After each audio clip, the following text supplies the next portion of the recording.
I think the meeting with the Prime Minister is a logical step forward because both sides are at an impasse. The government seems fixated on the methodology of expression, whereas the citizenry that's expressing it in the way that it is expressing feelings and ideas that are not being heard.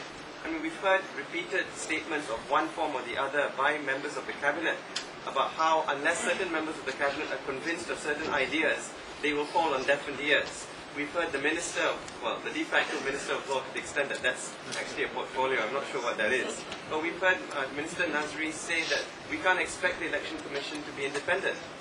We've also heard this minister say there's no judicial crisis and yet we have a Royal Commission of Inquiry being established.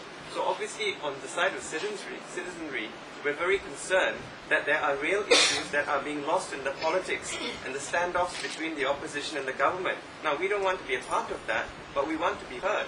A meeting with the Prime Minister is an opportunity for him to start showing that he's actually concerned with the expressions of concern and the concerns being expressed by the Rakyat.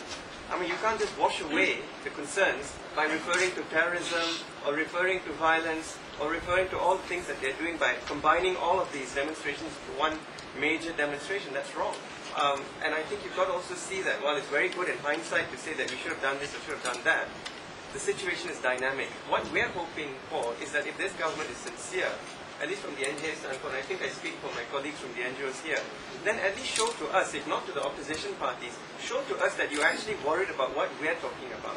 Because what we're worried about is that the way that things are going right now, we are not seeing any clear vision of a sustainable and inclusive development on the part of this country. And that's very worrying for all of us.